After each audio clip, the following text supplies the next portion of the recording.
Fentanil ou remifentanil? O que você faz de infusão contínua? Bora lá comparar esses dois opioides e ver qual que é melhor para a gente fazer infusão contínua em pequenos animais, ok? Solta a vinheta!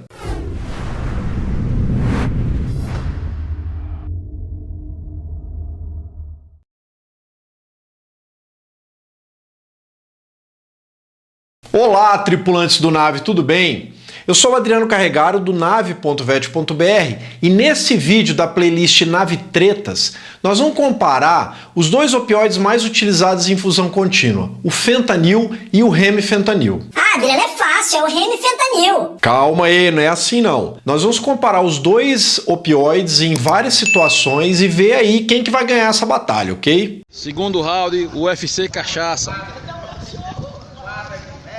Bom, pessoal, mas antes da gente falar isso, como vocês sabem, nós temos diversos parceiros que contribuem muito para que esse conteúdo chegue para você de maneira totalmente gratuita. Mas agora, eles resolveram também ajudar vocês. A primeira delas é a SDA-Med. É uma excelente empresa que trabalha com monitores, equipamentos, bombas de infusão, inclusive essa bomba alvo controlada que eles acabaram de lançar.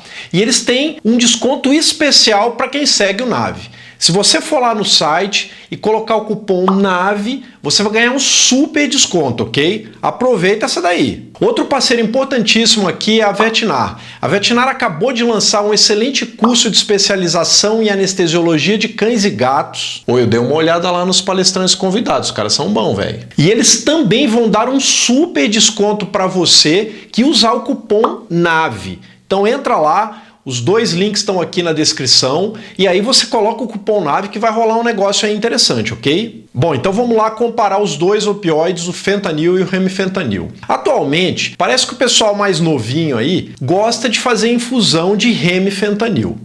Parece que nem fala, parece que dá ideia, novinho, conquista eu. O pessoal das antigas gosta de fazer infusão de fentanil.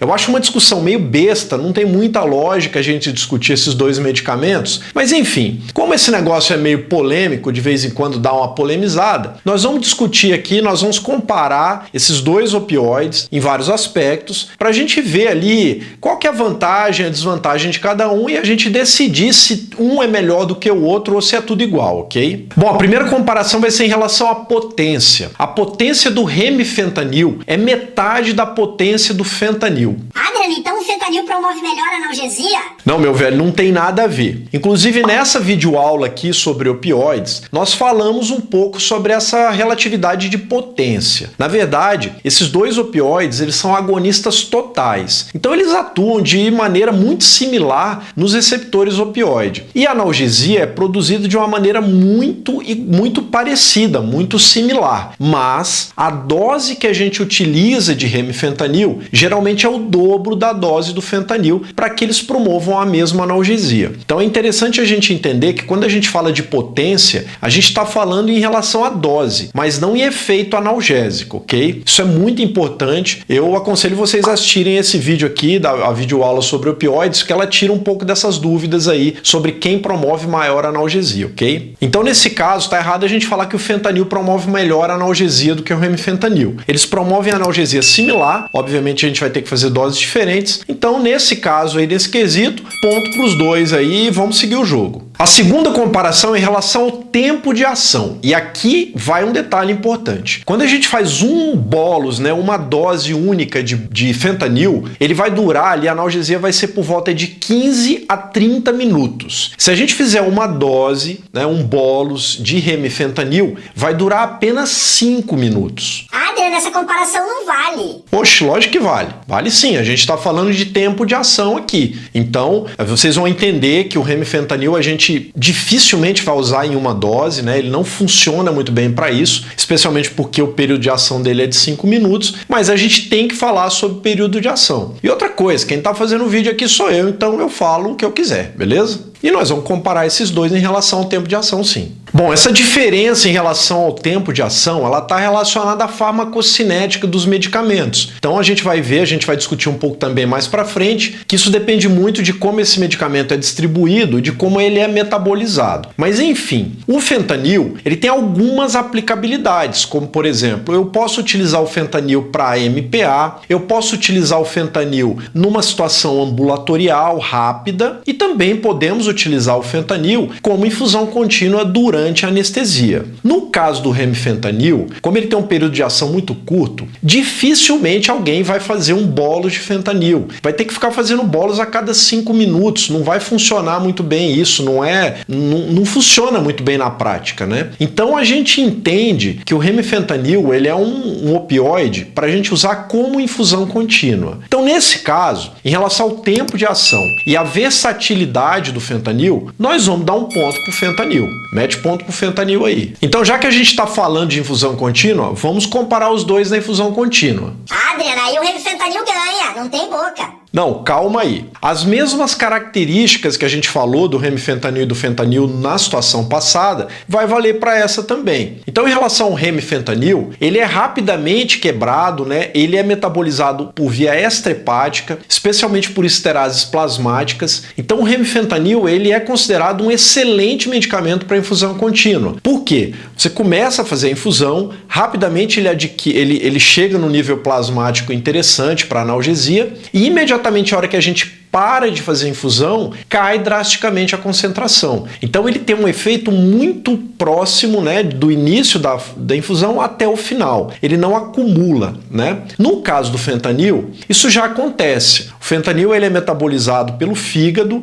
então a gente vai fazendo fentanil e tudo mais, e dependendo do tempo de infusão, há um acúmulo de fentanil no organismo. Então isso precisa ser considerado, ok? Adriano, fentanil é uma bomba então para infusão contínua, né? Cara, eu não acho não. A gente tem esse artigo aqui, bem interessante, que os autores fizeram infusão de fentanil em cães por 1, 3 e 4 horas. E a gente percebe aqui que houve acúmulo de fentanil sim, especialmente quando a gente vê aqui nos momentos finais de infusão. Bom, então em teoria o fentanil é interessante para a gente usar em infusões de 2, 3 horas mais ou menos. A partir disso tem um efeito acumulativo sim, isso pode trazer consequências, então a gente pode ter uma recuperação mais prolongada, por exemplo, e talvez isso não seja interessante. Então basicamente se a gente for fazer uma infusão contínua de 2, 3 horas, tanto faz a gente fazer de remifentanil ou fentanil. Acima disso, o interessante é a gente buscar fazer a infusão de remifentanil, ok? Então, ponto para o remifentanil nesse item aí. Então, seguindo nessa parte de infusão, agora nós vamos falar de infusão em hepatopatas. E aí, nesse caso, o remifentanil é melhor. Mas a gente precisa caracterizar o hepatopata, certo? Então, assim, para a gente ter um hepatopata que vá ter problema de infusão de fentanil, ele tem que ser um hepatopata grave, ou ele tem que ter shunt portosistêmico, uma coisa bem complexa mesmo, bem grave, para que a metabolização do fentanil seja prejudicada. O remifentanil, como ele é biotransformado por esterases plasmáticas, basicamente, então ele não vai ter problema nenhum. Se o bicho não tiver fígado, o remifentanil vai ficar de boa lá, nós vamos conseguir diminuir drasticamente a infusão de remifenta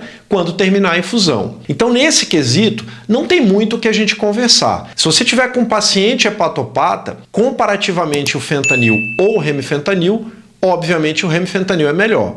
Então, ponto para ele de novo. Agora a gente vai falar de estabilidade da solução. E para isso, a gente tem que lembrar que o fentanil, ele vem numa apresentação líquida, então ele já vem diluído. No caso do remifentanil, ele vem em pó, ele vem liofilizado, e a gente tem que suspender esse pó, né, essa liofilização. Geralmente a gente suspende ali em solução fisiológica para que a gente consiga fazer o remifentanil. Então a primeira coisa que acontece é que o remifentanil ele já parte de uma situação de estabilidade em pó para instabilidade na forma líquida. E é aí que é o problema. A gente vai encontrar o remifentanil em apresentações de 2 e 5 miligramas. A dose de remifentanil, geralmente, ela está entre 10 e 15 microgramas por quilo por hora. É bem pouquinho mesmo, tá? Então, se a gente fizer aí uma conta bem rápida para um cão de 10 quilos, nós vamos ter mais ou menos 20 horas de infusão na apresentação de 2 miligramas e 50 horas na apresentação de 5 miligramas. tempo que não acaba mais, né? Dificilmente um animal vai ficar tanto tempo em infusão contínua assim. E isso é um problema, porque a gente já diluiu o remifentanil e nós vamos ter que dar um jeito nisso. Então, o fentanil a gente pode puxar o tanto necessário e a gente não vai perder a estabilidade dele. E no caso do remifentanil, em teoria, a gente usa o necessário e depois a gente não tem muito mais o que fazer com o excedente. Então, nesse caso, é ponto para o fentanil. Marca ponto aí. Adriano, mas eu uso remifentanil e eu guardo o que sobrou pro próximo paciente. Tá gravando o que eu vou falar aqui? Tá gravando não, né? Bom, pessoal, vamos lá. Então, a primeira coisa que a gente tem que pensar quando a gente dilui um medicamento que está liofilizado é que ele dali para frente ele já começa a perder a estabilidade dele. Se ele fosse estável em formulação líquida, ele já vinha na formulação líquida. Então, a gente tem que entender que todos os medicamentos que vêm liofilizados, eles já começam a sofrer degradação no momento que a gente faz a diluição, ok? Então a gente pode ver nesse artigo aqui que depois de 24 horas de diluição, a concentração de remifentanil começa a cair. Isso com solução fisiológica. Mas nesse outro artigo aqui, o pessoal mostrou que o remifentanil permaneceu estável por até 30 dias. Bom, pegando como base esses dois artigos, a gente vê que o primeiro mostrou que tem uma queda, né, na disponibilidade do remifentanil. Se não me engano, são 4%. Isso clinicamente não vai afetar tanto assim. E o segundo mostrou que o remifentanil fica estável por mais de 30 dias. Então, o que o pessoal faz na prática? Eles diluem todo o remifentanil numa bolsa de solução fisiológica e vão usando essa bolsa o mais rápido possível e os pacientes vêm um atrás do outro e a gente tenta utilizar essa bolsa. O que a gente tem que tomar muito cuidado com isso é que pode haver contaminação, né? Então, a partir do momento que a gente diluiu o medicamento, colocou em bolsa, um monte de gente mexendo, então a gente tem que tomar um certo cuidado com isso. É interessante porque a gente otimiza o medicamento. Então, ele passa a ser útil para o maior número possível de pacientes. Obviamente que a gente gera economia de medicamento para o animal e para o próprio anestesista também, mas tem esse problema e esse inconveniente dessa solução ser utilizada em vários pacientes. Então, o que acontece? Tem que tomar muito cuidado com isso. Obviamente que isso não é aconselhado pelo laboratório, mas é o que o pessoal tem prática de fazer. Dilui o remifentanil e vai utilizando ele em outros pacientes. Geralmente vai sobrar, né? Então, aquela sobra, geralmente, sei lá, dá para fazer em 5, 6, 7 pacientes ali. O pessoal tenta fazer em sequência para usar logo essa bolsa e não ter problema de perda de potência do medicamento, ok? Por fim, nós vamos falar do preço. Quanto custa para fazer uma infusão de fentanil? Quanto custa para fazer uma infusão de remifentanil? Bom, antigamente que eu falo 5, 6, 7 anos atrás, o remifentanil custava 5 vezes mais, 2 vezes mais para fazer uma infusão quando a gente compara o tempo e a dose, né? Então, usando doses analgésicas no tempo correto, no mesmo tempo para o mesmo paciente. Hoje, valores atuais, eu dei uma checada nos valores agora e a gente vê um aumento no valor quando a gente faz remifentanil de no máximo 15%. Lógico, pensando que nós vamos utilizar aquela bolsa total, né? Se a gente for pensar que a gente vai fazer o remifentanil e jogar o resto fora, aí aumenta drasticamente o valor da infusão.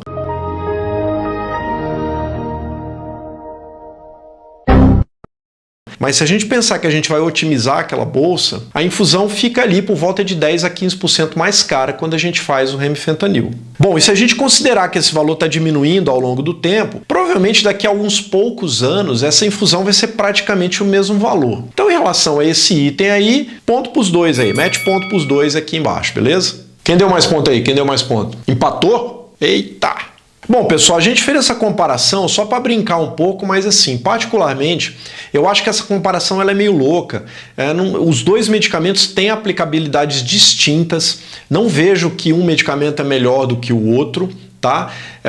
Por exemplo, eu prefiro utilizar o fentanil em cirurgias de pacientes saudáveis, cirurgias até 2, 3, 4 horas, não vejo problema nenhum de fazer infusão de fentanil.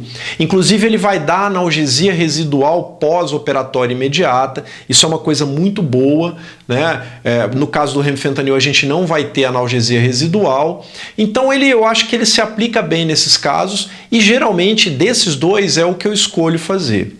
Agora, se a gente for fazer uma cirurgia, né, uma anestesia para cirurgia muito prolongada, para um paciente hepatopata, para um paciente idoso ou neonato, ou alguma coisa desse tipo, né, um paciente que tem shunt portosistêmico, aí a gente tem que pensar no remifentanil sim, nesse caso ele vai ser melhor e ele vai estar bem aplicável nessa situação, tá? Então basicamente eu divido em teoria, né, essas duas situações, acho os dois medicamentos bem interessantes, o importante para mim é que você faça uma analgesia de qualidade, especialmente multimodal, para melhorar a anestesia do seu paciente.